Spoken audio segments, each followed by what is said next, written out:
Welcome to the 50th episode of the Interstice podcast. Thanks for tuning in, whether it's on the YouTube channel or Spotify or wherever else you can find it. Today, my guest is Caden. Thank you for coming on, Caden. Yeah, it's fun to be here. Cool. So, to give some sense of background, I guess a little bit more of a context for you, I don't even know, but Caden and I, or exactly how long I should say, I don't know how long Caden and I have known each other, but we go back some years now, basically collaborating creatively. Yeah, do you know how many years it's been now? I don't even know anymore. Uh, Probably look it up. I don't even remember whether the first place. I think I messaged you on Snapchat or something. Yeah, that makes sense. So basically, Caden is a graphic designer, among many things, but a graphic designer, and had reached out and was basically looking to collaborate to create any sort of creative content for the channel. And so a number of my banners, intros on my channel, thumbnails, an incredible amount of work. And then as well, where I've talked frequently in the last couple of videos and on the podcast that I've got my website, essentially Caden designed the whole thing. So I thought it would be awesome to have you on. I think just good to talk about for maybe that spark of creativity or inspiration for people who are interested to become like graphic designers and do that kind of work, but don't know where to start. So I guess that's my first question for you was uh, how did you get started? Because the tools have really evolved over the years. So I wonder if obviously the way that they might start now might not be the same as you, but like how did you initially get into teaching yourself? Because it's all self taught. Yeah. Um. Well, so like I was pretty lucky in high school. There were a few classes that kind of get me introduced into it, Oh, but it was okay. like really bare bones level of teaching. Just kind of like the same stuff you could find on YouTube. Just like here's the basic tools. Here's what you can do with them, and then most of it's just experimenting and then trying to recreate new stuff, try new things. I see. Um, What were the classes using? Like what year was that? First of all, what year were these classes and what software were you learning on? that was probably in 2012, I think. Okay. But they had Photoshop, Illustrator, and then I think they used some of the Adobe based ones like GarageBand or something for sound and whatever the built-in video editor is. Okay, cool. How were the classes? Were they pretty good, or even in there were you fairly self-directed? Uh, they were pretty good. I didn't really delve. I mean, I did some personal stuff there, but I didn't really start getting super into graphic design still until I found a job at a local screen printing company doing graphic design. Because almost everything I did in uh, was in Photoshop, which is all pixel based. But then you realize, hey, if you're gonna make a logo, you need it in a format that'll upscale and downscale to almost anything. So that's why I started getting into Illustrator more, which is if you're gonna get into graphic design and do like logos and everything, I'd highly recommend learning Illustrator. Could you, for anybody who's listening, like I understand it a little better now, that distinction that you just made about like pixel based as opposed to what's happening in Illustrator. Can you like elaborate on that? Because it is a really interesting detail that people might not at a glance be aware of. Yeah. So basically in Photoshop or any they call them raster images, which are like pixel based. So using a raster image, which is just composed of pixels. So if you make a logo that's like 300 by 300, which is already super small, say you scale it down to like 50 by 50, that's not bad because you're scaling it down. But then once you scale it back up, it doesn't preserve the quality because it's just pixels. It doesn't have hard lines or anything preserving the detail, so it's just going to look like a blurry mess. Right. But with Illustrator, you use they're called vector graphics. It's like composed of mathematical lines and curves, so you can scale it up to whatever. Like, say you have a dot here and here, and then there's a curve, and you scale it up bigger. There's just going to be that same dot with a curve. I see. So I guess like you just said it there, it's based on its math, and the math can then be at whatever scale it needs to be, whereas when you're going bigger in the Photoshop application, you're stretching pixels out to be like further like higher and higher resolutions they're not capable of. Is that a Yep. that's an okay description? I was like I'm Yeah. less familiar with it, but yeah, And that's cool. with Photoshop, everything can be, you can have more detail as far as shading and everything. So you can have like paintings, or you can do custom painting or digital painting, whatever. But with vectors, it's more composed of like simple shapes. So whenever you see art like that, it's like really simple gradients or something. Okay, so there is a place within Photoshop that it may have an advantage over the vector style, eh? Yeah. Okay, that's interesting because I do like now that you're talking about it, I realize that when I think of vector, I also like there's a graphical style for games that specifically uses vector style graphics, right? Like I think maybe what is it? It's not Badlands. What the hell is that Oh, game? Borderlands? Borderlands. Yeah, I'm not totally certain, but like I feel I've heard vector graphics used to describe the style that they have there. Maybe it's still pixel, but it has like the appearance, like you're describing, like these simpler shapes. Maybe that's what's making them call it that. I'm not totally sure, but Yeah. I guess it's similar in the sense that vector graphics, it's like it uses mesh, just like 3D models do for games or animation. It's just two dimensional. I see. I see. Cool, cool, cool. So, you're into these classes. You're learning how to do it. You get into the print screen shop. Were you designing? Did you start to design logos in the print screen shop, or like what? Where did you kind of go from there once you're in the print screen shop? Um, it was mostly just shirts. Sometimes people will come in without a logo, and we'll just design it for them anyways, as long as they are placing an order. Because we don't want to just exclusively do graphic design for people because we're probably wasting our time and we don't have really a way to price it properly. Okay, I see. I see. And as time gone has gone on, have you continued to teach yourself in the platforms, or like do you see yourself in a plateau right now? Like you've, I feel in some ways like I could be doing much more to be learning. Are you still actively learning? Yeah, I think you're always learning new stuff. And the nice thing about all these creative apps or tools is there's usually more than one way to do something. That's very true. Very very true. Oh, cool. So now, would you say do you preference like Photoshop over Illustrator, or Illustrator over Photoshop, or is it really just like whatever the tool is that you need for the job kind of thing? Do you have enough variety still that you're using both?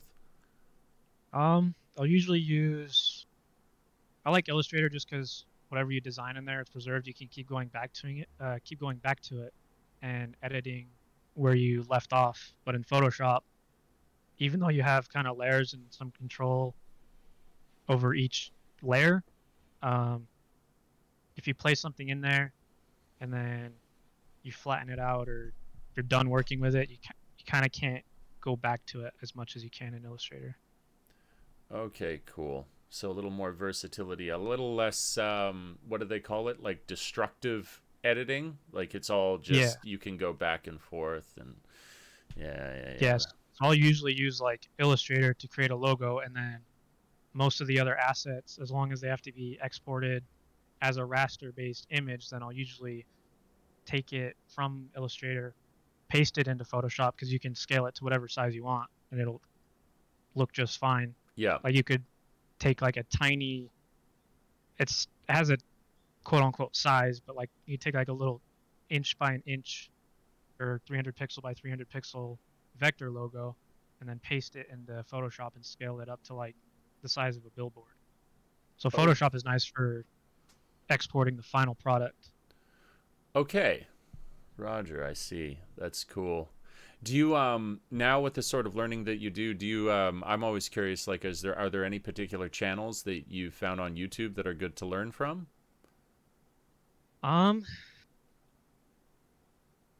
Not as far as design goes, but as far as like the concept behind the job or freelance. The future or the future, I think it's future. It's spelled Futur Yes. with Christo. That guy's pretty cool, and he has like a lot of good concepts if you're gonna go about design or do your own thing or do freelance work. Okay.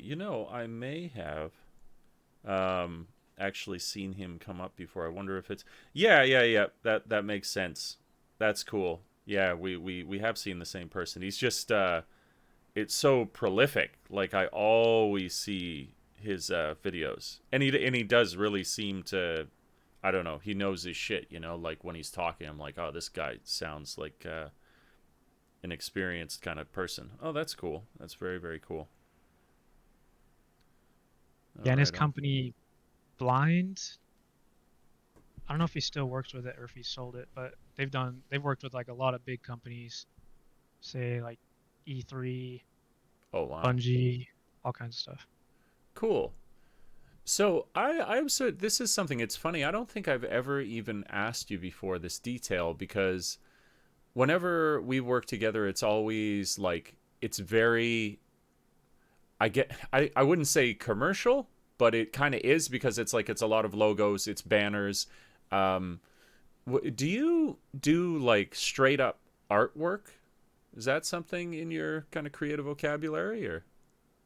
Um, Not necessarily. I mean, I've done some artwork that looks like logos, I guess, but I'm not very good at drawing.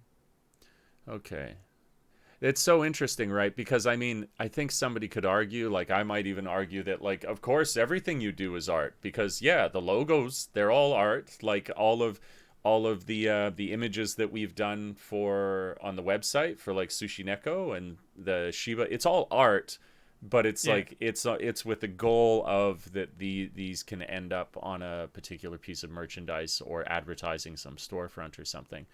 But isn't it strange? Yeah, like I think I can definitely identify when you say that you can't draw. It's like it's very much a feeling of why like I do what I do because I had an older brother, like he's an incredible artist, and I always was envious of that. I was like, man, that looks amazing, like all that kind of stuff. But with a camera, I don't. I can do it with this like other set of skills and still be able to have an output that is similar to art, but is not that skill. I think maybe had I like developed it earlier in my life, I could have been really into it, but I never went down that path.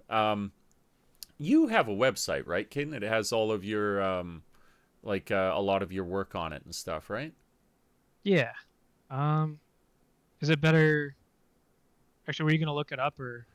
I mean, if you want to look it up and share your screen, that's fine. Or just like if you say the what's the URL? Like where would I find the website at? It's just CadenOstermiller.com. So CadenOstermiller.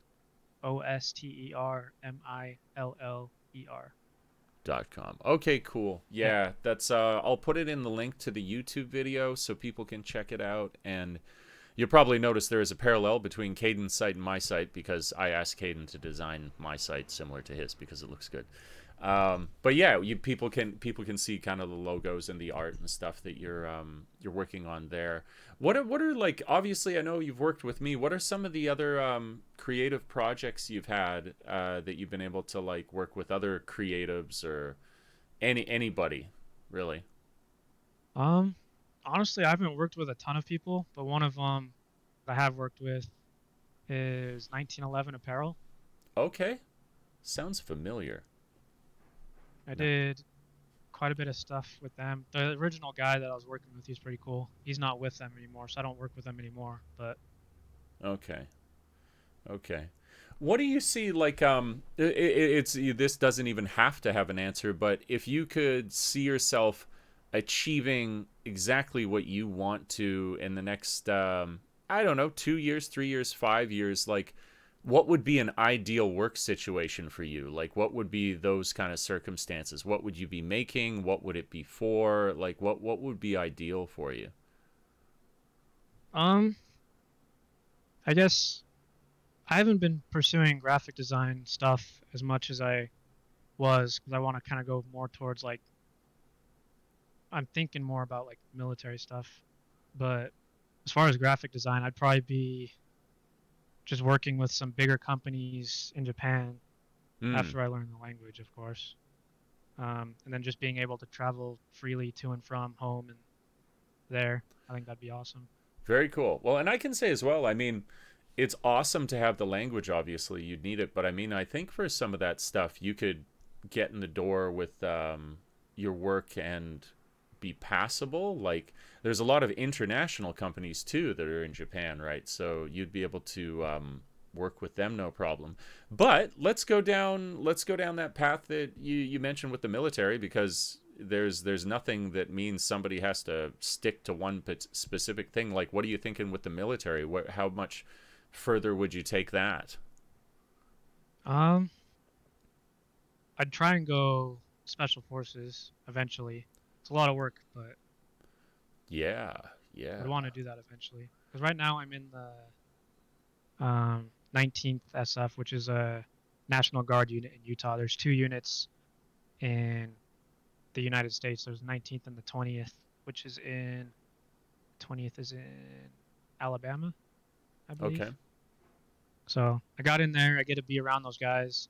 I've already gone through all the basic training and everything. So now I just need to go to the gym and get more fit and push my limits, I guess. Well, do you know, because we talked about this a little bit, do you know what particular branch of the special forces that you would be interested in joining? Um, so it'd just be the special forces. I guess, all of them are considered in the spec ops community or special operations community. Like you Yeah. have the um, air traffic controllers, Navy SEALs, MARSOC, kind of. Um, I think they're considered a spec ops unit. And like Rangers, but special forces itself is the Green Berets. I see. I see. And you're feeling towards the Green Berets or the Navy SEALs, or it does it matter to you? The Green Berets, because I'm already in the Army. SEALs would be Navy, and then Navy. yeah, because the Guard is just a part of the Army. I see. Green Berets then. And yeah, so like let's talk about that. Like what are the what's the process with the Green Berets? How long does it take? Like, do you know about their selection process? And Yeah, so I don't know all the details about selection. I think I'd have to go to see what's all a part of it, but I do know there's a bunch of phases. It's like 2 years total to get through all of it. Um, you okay. have to go since I'm already in the Army. There's like I think there's a pre-selection, and then you go to selection. And then when I was at Airborne, there were a few guys that just got done with selection, so they were going to Airborne with me. But I've already got that finished, so I could skip that. Um, and you go to if you're in the comments and you know, then feel free to correct me in the comments on if I mess up the order of it. But then there's Q course. Um, then you have SEER school. So that's like the survival training where they kind of torture you, test your limits, Oy. go out in the woods, kill a rabbit, eat Okay. it. Um, then there's Robin Sage. That's where they reenact kind of realistic scenarios in a little village, like a mock village. There's actors and everything. And then Okay. you have everyone learns a language, so that can extend it depending if you learn like an Eastern language, that can extend your training. And then everyone has an MOS or job, and the longest one is the medical, so that can Okay. extend your training even more if you go that route. Okay. Well, that's an interesting detail regarding the language. I had no idea that that was a part of it. That's kind of interesting. Yeah. So like typically when you think of those guys, you probably think of the Navy SEALs. They're more of like they'll go kick down doors and go take out terrorists, and the SF guys do the same thing. Um, but they'll go into like they're deployed all around the world all the time. But they'll go to like Africa, train up a bunch of civilians there, teach them medical weapons, all that, and create like a guerrilla force. And they can like overturn a government with the people that are there, make their own little army, I I see. guess. Interesting. So what do you find appealing about the special forces? What is it that draws you to that as a potential future option? Um, just push myself. I've always wanted to serve to an extent, but never knew what I wanted to do. And Hmm. now I like the idea that you can be in a guard unit because you're not active, getting stationed somewhere. I Hmm. stay near home and then just go to drill. Um, I still have to figure out exactly how that works if you were to go further into that route. But as of right now, just being in the guard, you do drill one weekend a month, and then you can still get deployed, but you're not going to get sent to a place to live for a few years on a base. Hmm. I see. I see. And there is, of course, that was one thing I was aware of from speaking to you a little bit. There's the sort of like insurance benefits, right? Like it's education, it's health insurance. Like you get both of these things covered, correct? Yeah. So everyone in the military, or even think if you have a government job in general, you get the TRICARE, which is the best insurance that you can get in the states. Um, and then as far as schooling, you have being in the guard is nice because you have the state benefits and the federal benefits. So you have the GI Bill, which is unique to the guard, and Okay. then you have TA or tuition assistance, which is the federal. I see. So what when you say push yourself, is it like a in every sense of the word? Is it mental? Is it physical? Like what part of which ways do you wish to kind of like test your limits? Yeah, I would say pretty much everything. So I grew up, I still am, like a pretty nervous, anxious person. I hate Hmm. talking to people, going up and like going to public events and everything like that. I hear you. Yeah. Um, yeah, that's one of the reasons I joined the specific unit I'm in too right now because it's airborne, so it forced me to go jump out of a plane. I don't want to do that. Right. It Right. scared the Right. shit out of me. But I see. I see. Do you feel with the training that you have been through so far that that's something that it's given you? Do you feel that there's like a greater well, do you feel less nervous? Doesn't need to be a fancy question. Do you feel less nervous about your like social interactions now? Has that worked for you? uh, yeah, I think I'm better at it. I'm still bad at holding like long conversations. I'm pretty introverted, so that's pretty tough for me. The irony of being on a podcast then. You're doing great. Yeah. Yeah, Oh, thank you. yeah, no problem at all. Yeah, man, I really respect that. I mean, I I have, whether I succeed or fail in pushing myself, I mean, a lot of the times I don't, but it's something that I think anyone who's got like a little bit of wisdom would agree is pretty much essential for just becoming like a more actualized, like someone who is deciding. It's that the expression could be like you live your life, life doesn't live you. You know, I think when you push yourself, then you are now dictating what it is that you want to do. You're like, okay, this interests me. I'm going to pursue that. Oh, I like this. I'm going to go after that. Whereas if we don't do these things and we have a propensity towards nervousness or inaction, then it's like we're being dictated to. Our actions are decided by what we fear. So it's that sort of thing where you're like, if you have a party, you won't go to the party not because it's a choice that you want to make, but it's your fear dictating to you that you wouldn't want to go to the thing. Where and it's you know, it's no way to live. Of course, we want to live in a way that we feel free, as opposed to kind of a prisoner to the things that make us nervous or anxious about whatever it is that we're gonna do. Um, and that's awesome. That's awesome to push through those kind of things.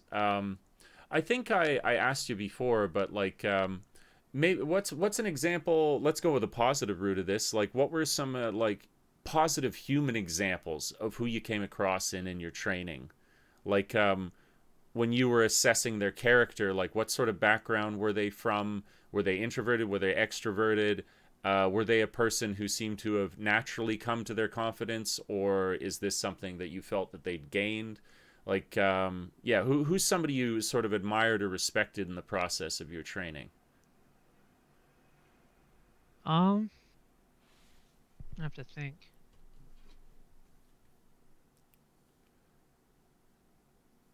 Probably one of my buddies in basic training.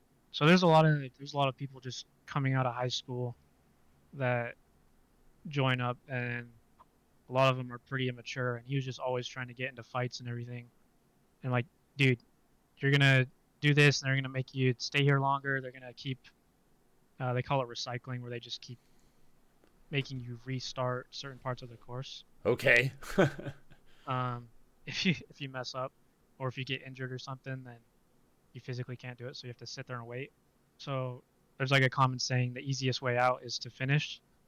So Hmm. if you try and quit, they're gonna make you stay for a couple months extra for no reason, other than just the government's the government. They take their time, they, whatever. Yeah. So yeah, the easiest way is just to get done and finish, and then you can get out at the scheduled time that you were supposed to finish. So I just had to talk him out of a few bad situations where he was trying to start something with somebody, and he made it out. So Okay. And yeah, proud you of him for not acting on some of his more childish behaviors, I guess. that's cool. Actually, that's I feel like that's almost an unexpected approach. So you were you respected and admired when somebody overcame their more childish instincts as opposed to like somebody who was exemplary of like some sort of virtue. But I think that a lot of times that's probably even more impressive because a lot of the people who've reached like whatever say they're really confident, say they're really good at a skill. For people, once they reach a certain level, it can often be that that is no longer difficult for them because they practiced Yeah, it so much. It's like, this comes to me, it's second nature. It's like, maybe it's not fair, but do you know, I think his name's David Goggins. Do you know Goggins? I've I've seen him. I've heard of him. He's like the guy that's like, oh yeah, just Stay hard. I forget what Stay he's called. hard. He's always running. Yeah, He's he's always always running. running. Yeah, he's like a super marathoner. He was I it was in this he was in special forces. I can't remember if it was if it was Navy SEALs or Green Berets or whichever it was, but he was in special forces. And this is selling him short, but he's like at this point now I'm like I'm not impressed because that's just what you do. I don't think this is hard for you anymore.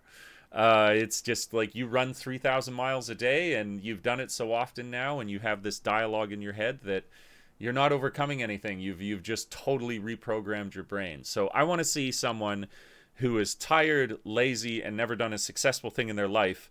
When they make a good decision, I'm infinitely more impressed because for that person, it's almost impossible that they would have done the right thing and they still did. So Yeah, um, it's they're taking the always first step to some good habits, I guess. yeah, that's a great way to put it. Taking a step to some good habits. In the this last previous week, I had just like the most killer week in the world.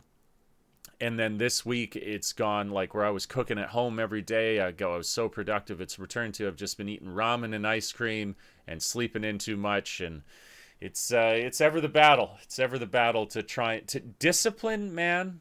Discipline is so hard uh, to maintain, whether it's like healthy eating or like a regular fitness regime or whatever you want to call it. It is so hard to consistently be working in your favor. Like if I could hold it together for a month, if I didn't eat a piece of ice cream for an entire month, that would be a great month. I have Oh yet yeah. to reach this goal.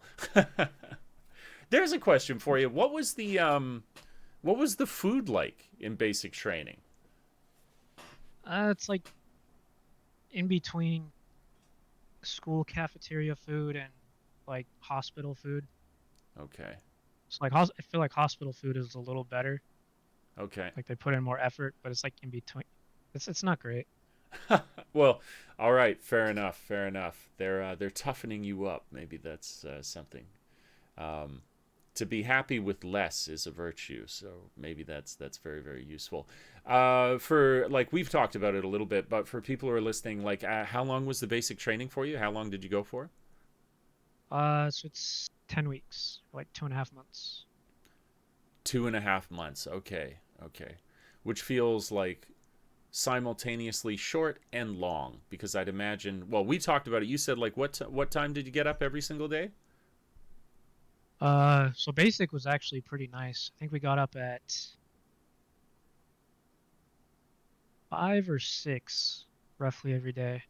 But you go to bed a little earlier. But then in AIT, which is your job training, that one sucked. We had to get up at 3:45 every day. 3:45 every Yeah, day. Oh, and got what's like yeah. 4 to 6 hours of sleep every day. Except on weekends, you could sleep in a bit. Man, that is, it's not good for your immune system. It's not good for your white blood cell count. But anyways, Yeah. these are the current realities of the system there. No, very, very, very interesting. I really do respect and understand, to be able to get outside of your comfort zone. That is very useful. I think that's something that we should actively pursue, lest we have our lives dictated by our fears rather than our hopes. Um, would you be, obviously, I would think if you were doing the special forces training that you would end up traveling. That's something that you would be comfortable with? Yeah, I think that'd be awesome. And they deploy for less duration. So Hmm. you get to go experience these cool places and then come back quick. You're not stuck there where you're just to the point of you're sitting in the desert with nothing to do for who knows how long.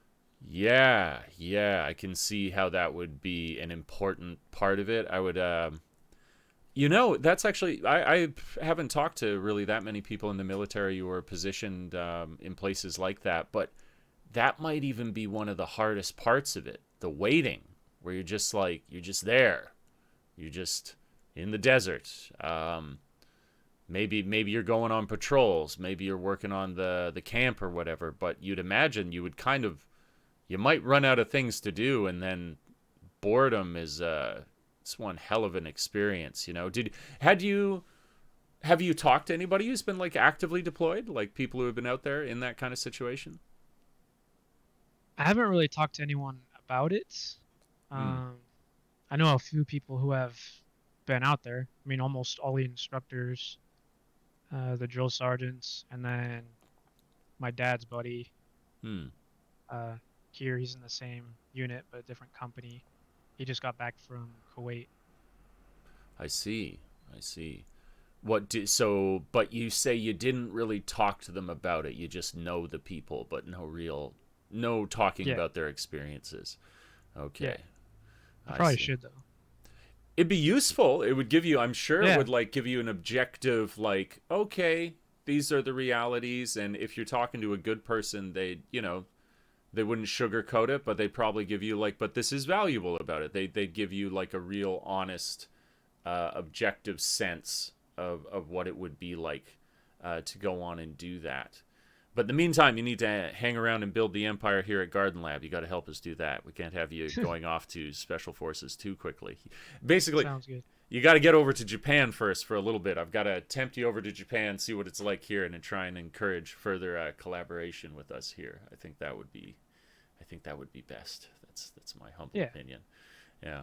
and whatever I do in the future, I should have more freedoms. I won't be stuck in barracks with drill sergeants for 2.5 months without a phone or any connection to the outside world. Right. Right. But even How then, is I'll have contact on weekends or whatever be it. Yes. Yes. How was the experience of the technological disconnect? What was that Um, like? it's actually not bad. I feel like once you get to basic, you just have so much other stuff going on. It kind of just, at least for me, it goes to the back of my head. Sort of like out of sight, out of mind kind of deal.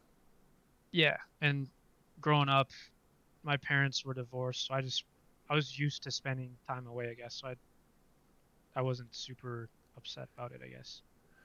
It's kind of Where used to it. where do you see, this will just take us in a whole like new tangential direction. Where do you see the future of like, just like, straight up, I wish it weren't so. I wish actually that countries would spend less on their military budgets. I wish that nations were able to, I don't know, put aside their differences. But the reality is, I think at least as well as long as we are a scarcity society where we are limited by our resources, that there will be a complex, military industrial complex. Where do you see in terms of like automation and technology the role of human combatants in the coming years? Like, what do you have any thoughts as to how that will evolve, or what it's going to look like, or like what, because it's got to change, right? Like, we can already see, I mean, if you think that you can look at Boston Dynamics and see the robots that are coming out of there and the drones that are also already so heavily used by the US, like, what do you think? How do you think that's going to all evolve in the coming years? Just, what, this is a speculative talk. It doesn't need to be scientists, but we can still have a conversation about it. Um, like uh, would there still be like soldiers involved, like humans, or would it just be like Yeah, yeah, robots? maybe that's it. Maybe like, yeah, the kind of reality where I'm like, you could even make the argument that they would remove human combatants out of, like, what would you say, out of mercy. Like, why would we send US soldiers in when we could send in robot combatants, and then there would be no human loss of life, at least on our side? Like, do you think that it'll reach that point, or do you think that there'll always be human combatants that'll be in the military? Um, I mean, there probably would be at least controlling them, but I feel like if it got to that point, it would just be a pissing battle of who has cooler toys and more resources to use them. Right? I I mean, don't know. I yeah, I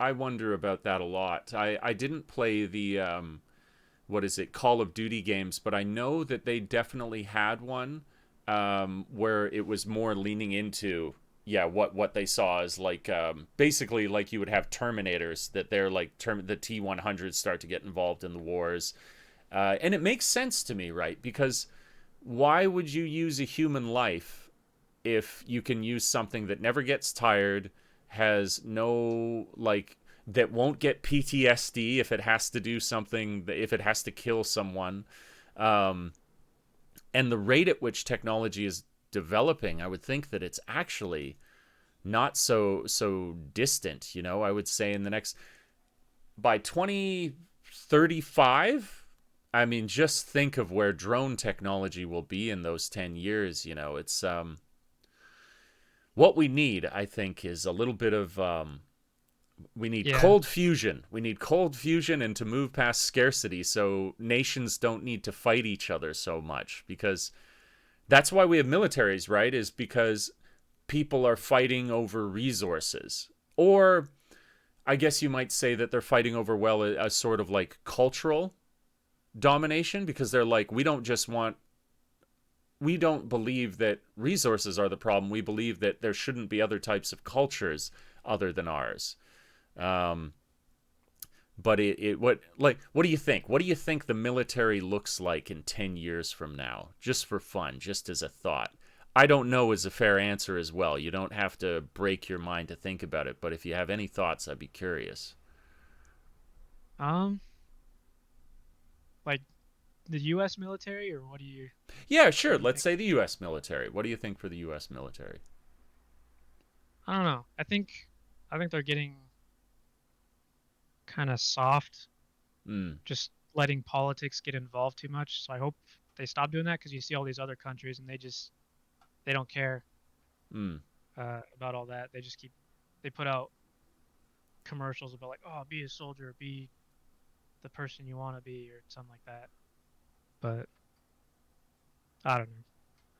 It's fair. It's a fair thing. I mean, honestly, I think perhaps the most accurate answer you may have given it just there, to say you don't know, right? Because in 10 years' time, there's so much that changes that actually technological predictions can be very, very, very, very difficult to make. So to say that you don't know is maybe the most accurate. But I am curious to see where it goes. I mean, did you see the crazy technology that they had this flash by on Reddit not too long ago? The sort of new night vision goggles that they have. Did you see anything about that?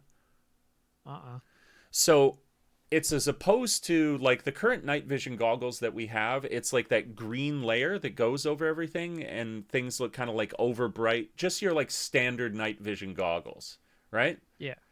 These ones, whatever was a point of interest in the soldier's view, it actually like outlined them. So you could actually everything that they needed to be aware of like stuck out from the background. It Oh, was absolutely crazy. I'd never seen something like it before.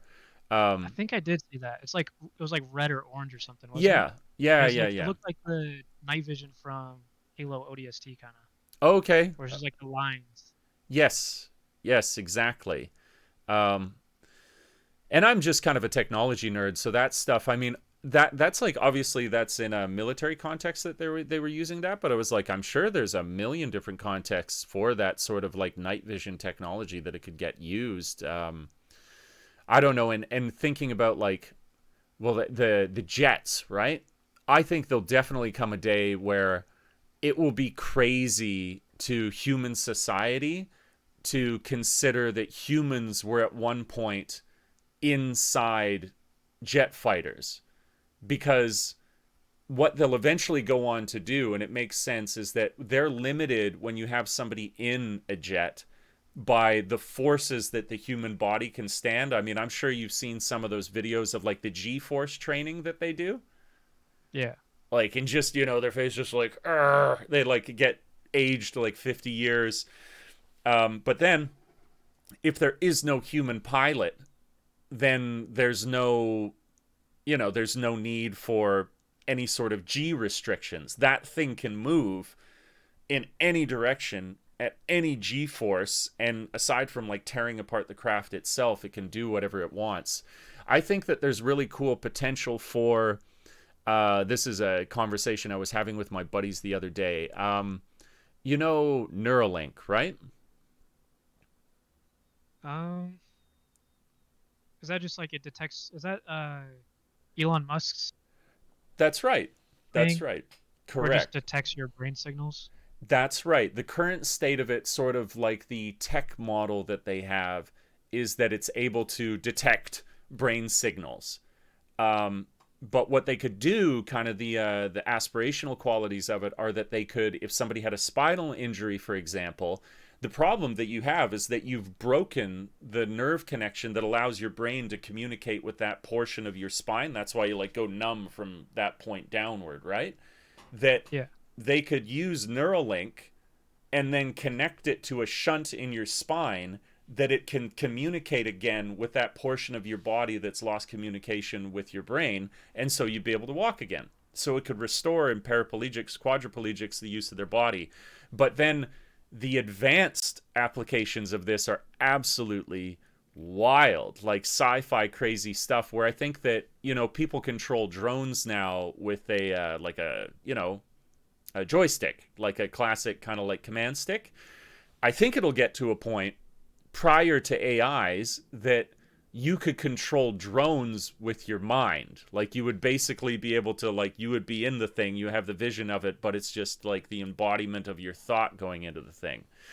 I like to read a lot of sci-fi, so this sort of stuff really, really interests me. Um, I wouldn't doubt it. That sounds pretty realistic as far as stuff coming soon. Coming soon. And then here's a fun one for you, man. Think about when they can put these into animals, and then you would have a synaptic link with your pet. So you'd be able to be like, go grab me the newspaper, and the pet would just have like a sense of, oh, I want to get the newspaper, and so it like goes and brings it. You get familiars. We're not so Yeah. many years away from like humans having essentially familiars, where you could have your crow or you could have your dog or whatever it is, and it's all at the beginning of that stuff. I know this is a crazy path we've taken from just talking about the military to now talking about familiars and Neuralink, but they're kind of intertwined. All things are, ultimately. Um, if you were to travel with the military, is there like a specific place that you would be interested to go?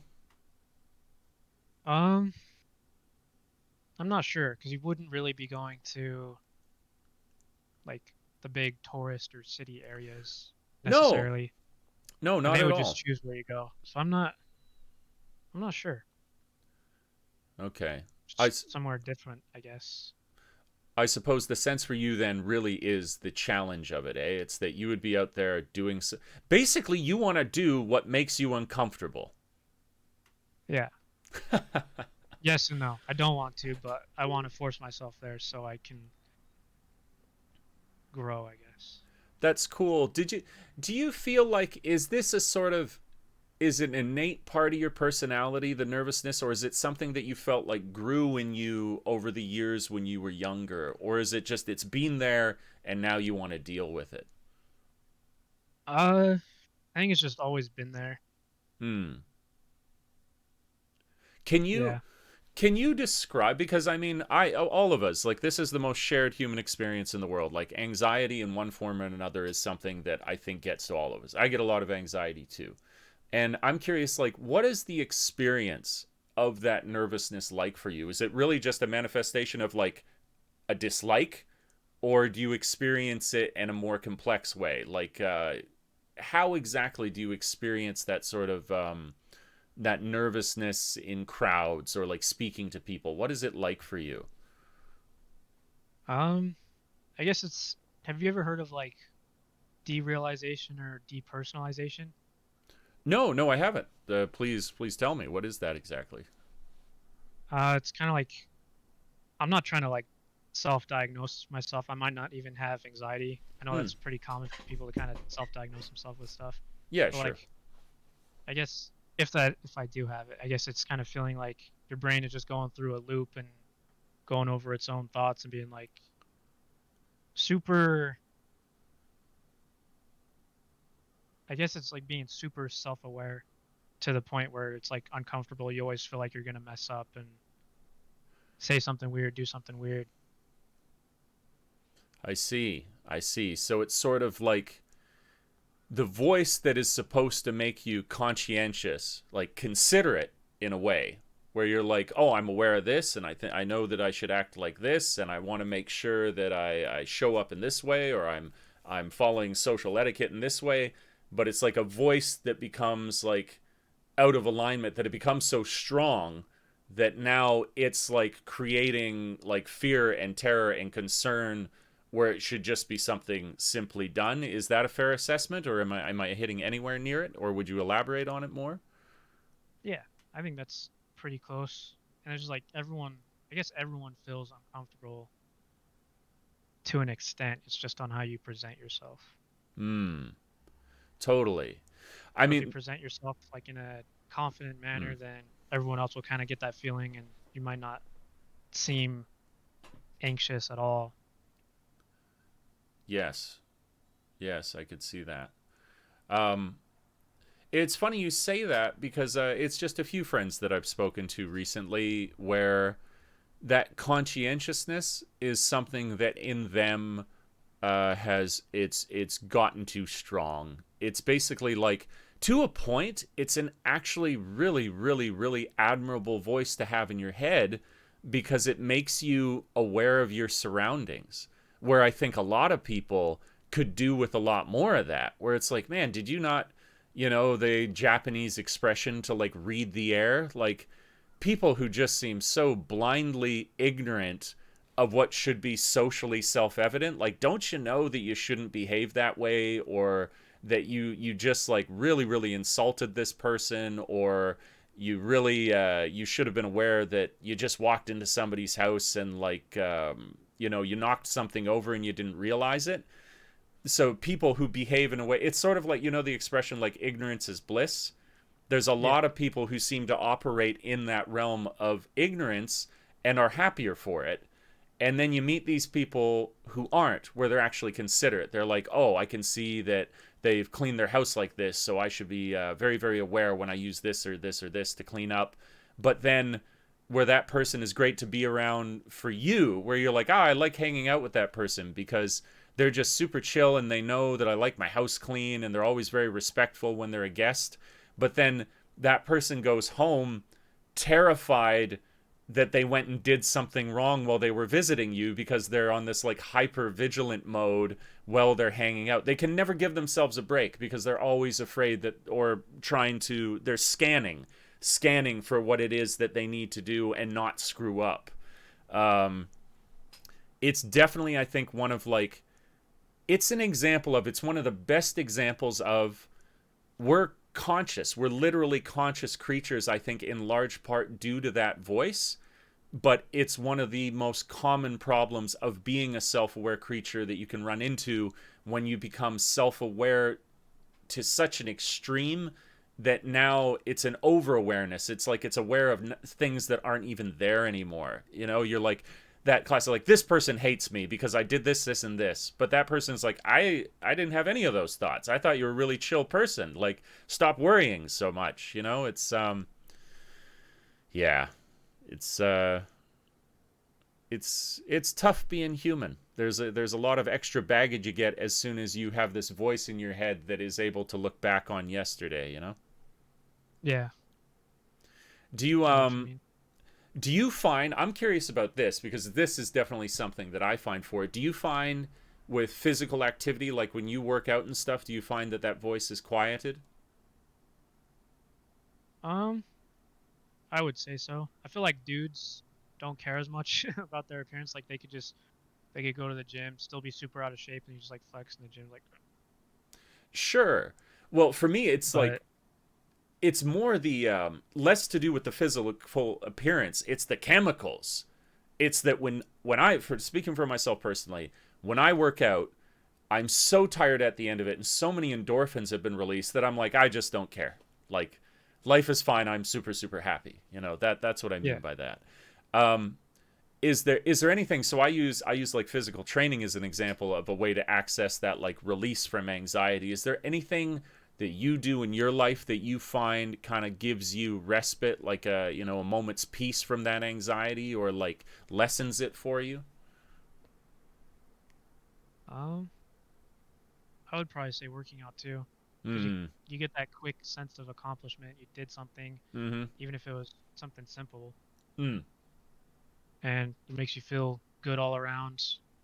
Or if like you go on a run and you feel sick the whole time, by the time you get done, you just feel great Yes. Yes, it's because that so true. bad feeling has gone away too.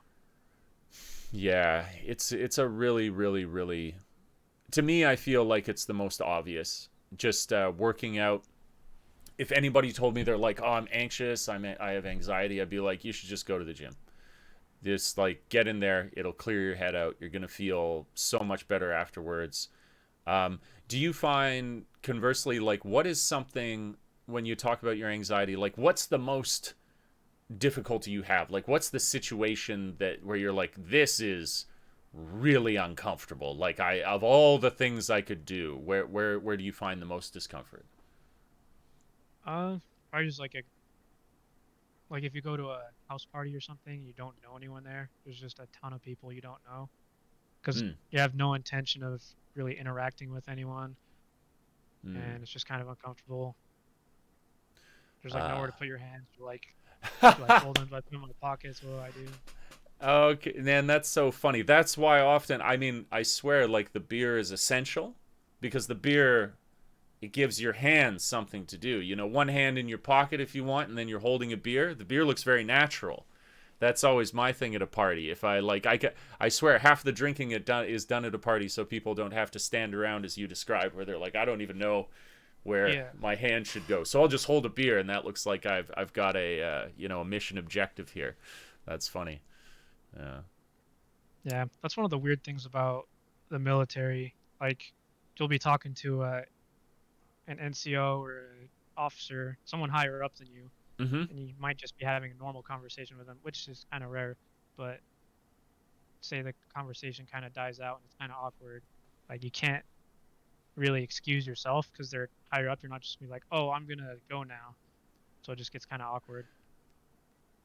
Yeah, that's actually, I never would have even thought of that scenario. So you're saying you're just like, it's like out of politeness. You're like, okay, I just got to respect that this person wants to have a conversation with me, but I'm not into it, so I'm just kind of like standing here like, uh-huh.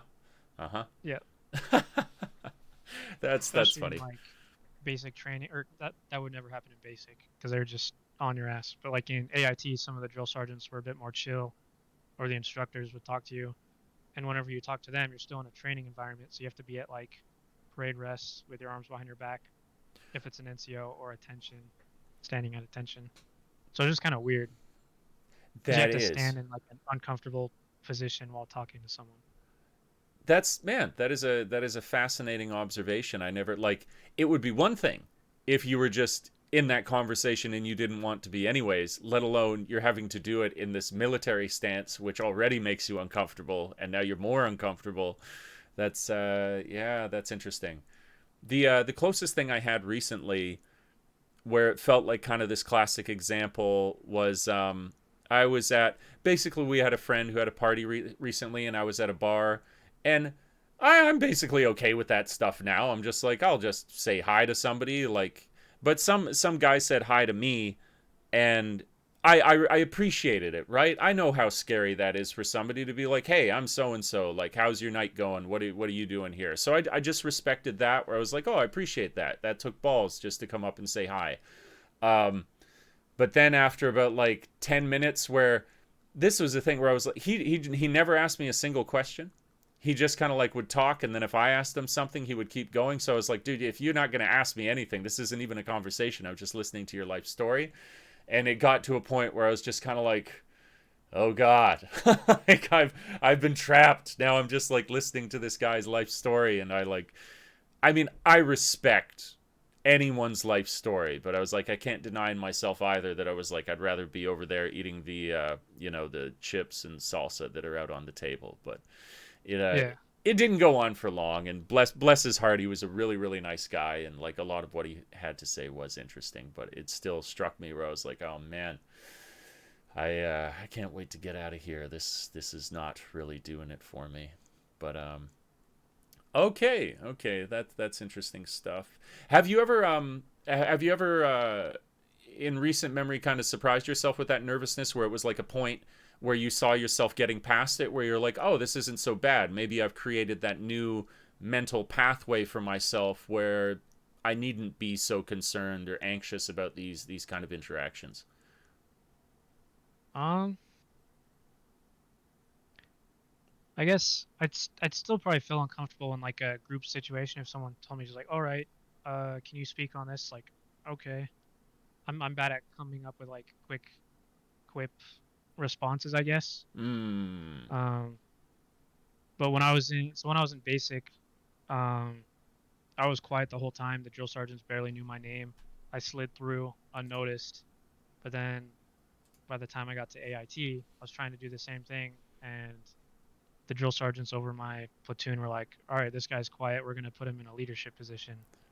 So I was over like 52 people, and you have to shout commands. Like normally, I'd never shout or anything. You have to shout commands that everyone can hear Yeah. while they're in a formation, and Yeah. make sure they're all accountable and on time and all that. Yeah. That's pretty So that intense. was interesting. That Yeah. was. What was your experience of that? Like, so obviously you probably had this healthy mix of like, oh shit, I am pushing myself, I'm getting through it, but that must have been uncomfortable. Like, how did you find that process, like, of becoming more used to that, and what was it like at the start as compared to the end? I actually started to like it towards the end. At first, I was like, I don't like this at all. I'm gonna mess up. If I mess up, the drill sergeants are gonna make a fool of me. They're gonna smoke the whole platoon. Hmm. But then by Smoke. the end, yeah, maybe for people listening, they'll understand what is smoke the platoon. What do they do? Well, smoking is just a fancy word for. Well, they're not supposed to say that. It's called corrective action, where you Okay. do Yes. Yes. uncomfortable exercises for uncomfortable amounts of time Hmm. in an uncomfortable position. Hmm. Yeah. So your fear was that you'd screw up and then be the guy that everybody was like, "Look at this pile! Look what you did, Yeah. pile!" Yeah. Okay. I see. But by the end, you were liking it. You felt you'd grown in confidence. You discovered there was not the boogeyman under the bed, and in fact, you were actually not so bad at this. Yeah. Yeah. I think it made me a little better in civilian life. If I was to do that in a military scenario, again, I think I could. Right now, it's impossible because I'm the lowest rank. I just got to my new unit and I'm like fresh out of training. So Mm-hmm. I'm like the lowest there can be, so I can't be telling anyone what to do or doing anything like that. I can just try and look good by doing my job good. Mm-hmm. Um, Mm-hmm. but I feel like it improved a little bit in civilian life as far as that Okay. stuff goes. Cool, cool, cool. Yeah, man, I mean it's interesting. It's always so much the world as others there's like what is the expression? Oh, would the God the gift he give us to see ourselves as others see us? Like my impression, like you literally were reaching out to me when we first had contact. So I was like, oh, this is quite an extroverted guy. He just like gets a hold of people and sees if they want to like work with him and collaborate. I was like, geez, that's pretty awesome. And then it was so funny for me to get to know you because you were like, yeah, I just feel a little bit nervous in social situations. So I was like, huh, the irony. Like this guy is so happy to reach out, but then has this other nervousness. It's like as we see ourselves, it can be so different than how the world perceives us. Um, I mean that's only natural. I think it was kind of like the point you said earlier, where you were talking about how there'll be people who actually appear very extroverted, but if you actually had them in a conversation, they'd be like, "Oh no, I'm like nervous all the time, and like there's nothing I hate more than like talking in front of a group." But the world would never usually guess that. Um, Yeah, yeah, yeah, yeah. Have you ever read anything on the subject? I have it on right, or as far as like introverts versus extroverts, or the topic of like appearing. Just kind of like anxiety psychology, like what it is that causes that in ourselves, what it comes from. I never have. I've read some stuff about the human brain, but not anything that focuses on that. No. Okay. Yeah, I haven't really looked into actual psychology stuff. I guess the closest thing I've looked into is just like the different types of personalities. Like have you heard of the Myers-Briggs test? It sounds familiar. Can you jog my memory on it? I think it's one of the more accurate tests. Here, let me look up. Each letter has a term. Oh, I see. Okay. I think it's one of the more accurate um tests. So it's not like crazy. Like I'm not saying you're crazy if you believe in zodiac stuff, but it's not like saying you're a certain way if you were born in a certain month. Um, yeah, there's 16 personalities, and I think there's 8 different combinations that you can have.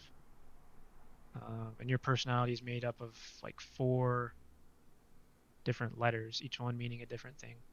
Those 4 can be from the 8 different ones available.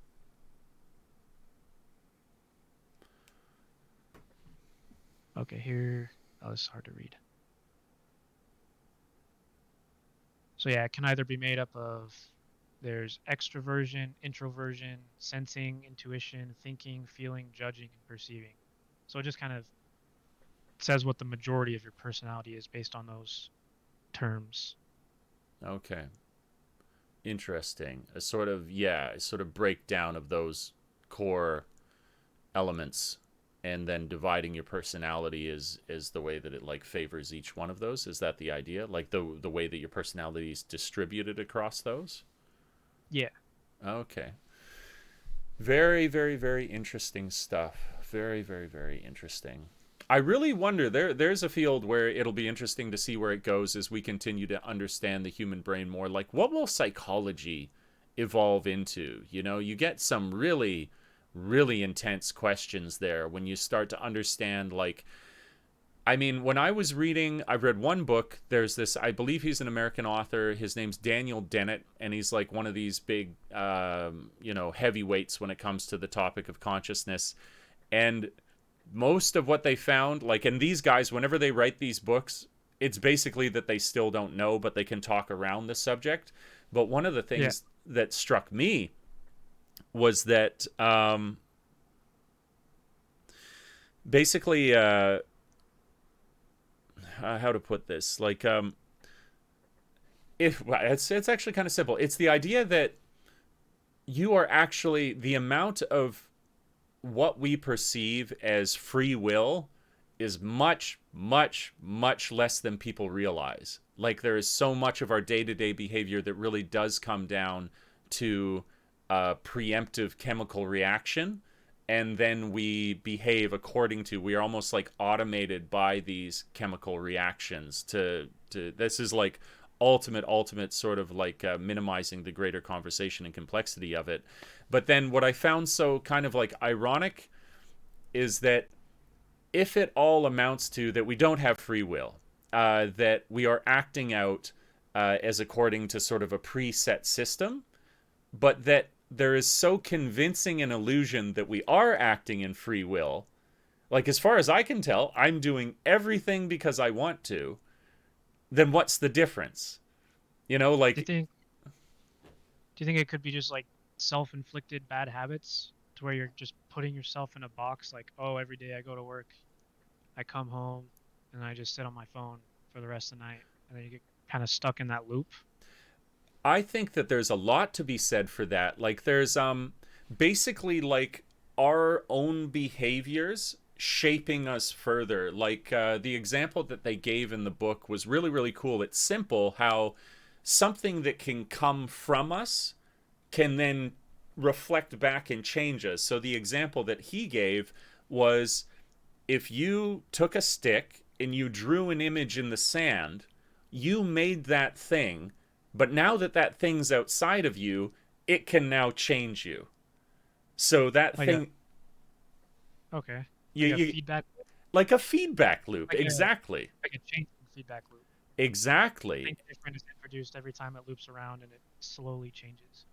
You you got it. Yeah. And I think that a lot of our behaviors are just what you described. There's a sort of well, here's a great way to put it. And this is something that I know in terms of like neuroplasticity that I have read and that is a little more definitive.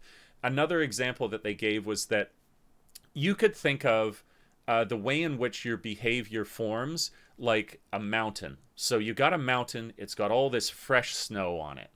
You go up to the top of the mountain, and your behavior is metaphorically the track that you will take down the mountain through this snow. So once you go down the first time, it's just powder everywhere, and it's non-determined which path that you're going to take. But as soon as you go down that mountain, you leave tracks. And then the idea being that when you go to reset your behavior when you're at the top of the mountain, the path that is familiar, you're like, oh, well, I know how to go down that one. And I already kind of see the path through the snow that's there. I'll do it again.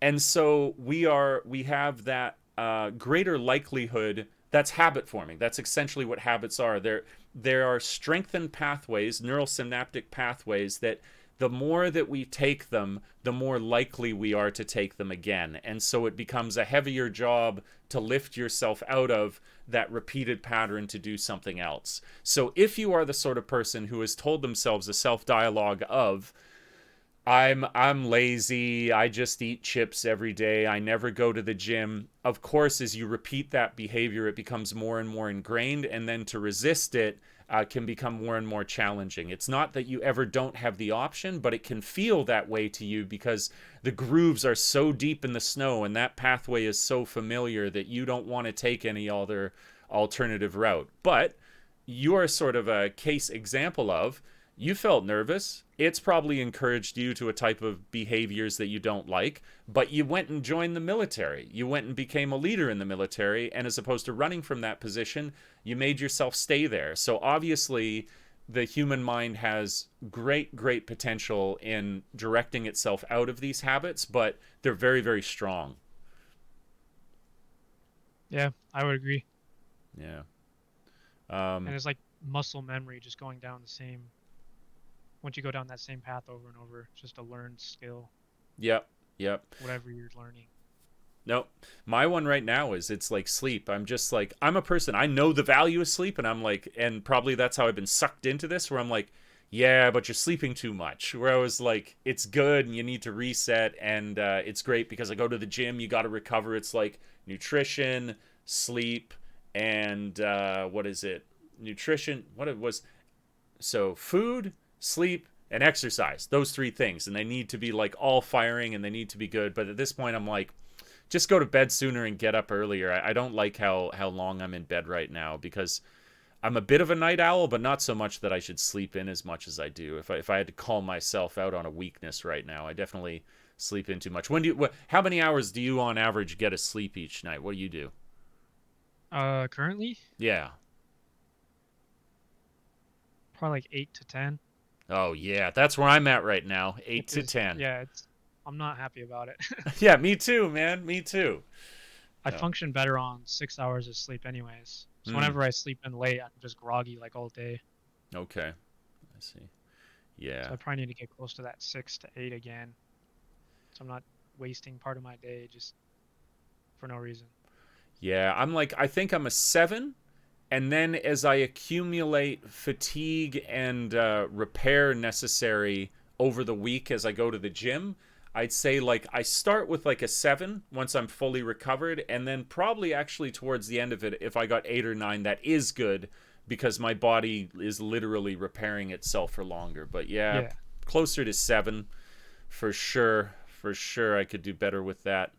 But these are the things. It's like the human body, like what it's trying to do, what our brain is trying to do, is it's trying to survive. So it does the things that feel most comfortable because that's what brings it to a state of comfort and certainness that it's going to make it to the next day. But usually, what that means is I want to minimize energy expenditure, have lots and lots of calories, and get lots and lots of sleep. But that just turns you into the Michelin Man. You just turn into like a hot pocket eventually, where you're just like a potato with like sticks poking out of it. So we have to resist our desire to survive. We're always kind of at odds with that. Like, perfect example, when you look at people who are really, really, really fit, the state that their body is in is it's not actually like quote unquote natural because they're resisting so many of the urges that they have to consume. Like somebody who is losing body weight is in a calorie deficit, and your body does not like calorie deficits. It does in terms of overall health, like you're going to live longer. Like calorie restriction is like one of the number one things for longevity. But mentally, it's like a kind of mild torture until you get used to it. It's like it takes such discipline to resist eating the donuts. It's hard. I already want more ice cream today. It's always this battle. Yeah. That's weird. Food is like it's like the was it what's the proper word for that? Like the bane of mankind. Just kind of like slowly kills your organs in your body, but you need it to survive. Yeah, man. Yeah, it really is. It's like it's the greatest gift and the curse. Just like a delicious hamburger with some nice fries, maybe some vinegar on those fries, like maybe a maple smoked piece of bacon and avocado on there. Oh yeah, but it's just not. Vinegar on your fries? Yeah, no, you don't like Is that a this? Never? thing? Yeah, it's a I've thing. never heard of that. Oh yeah, vinegar on fries, man. Try it out. I'm telling you, it goes well. It goes super well. Oh, fry sauce, if you've ever heard of that. Fries sauce, yeah? Yeah. What It's is like a fry Western sauce? thing. It was like a Western thing on the US. It's basically just mayonnaise and ketchup. It's like Oh Thousand yeah. Island dressing, but without the other ingredients. I would like this. I do. The last time I went to the States would have been back like when I was in university, and I missed the food, man. I went to In-N-Out Burger. Oh Oh yeah, good God. Like it's like In and Out. Did you try anything animal style? yes. Yes I It's did. like that minus the pickles. That sauce. Okay. Okay. That's Man, basically fried sauce. it's so good. It's so good. I missed it. When I was there, I was getting Jack in the Box. They got that there. Um There's a lot of stuff down by Salt Lake area, but up where I live, it's like you're limited to just like Wendy's and McDonald's. okay. None of Okay. the other options. Dude, it was dangerous. They had like the bacon ultimate cheeseburger, and then you get curly fries, and they had 1.5 liters of cola. It's said on the mug. It was like drink or aquarium, you decide. I was like, oh, America, fuck yeah. The portion size. Yeah, the portions are awesome. It's so funny. Anyway, so I suppose we should I guess we went even a little overtime, but that's cool. That's fun. I was glad to have this conversation. The conversation was far ranging.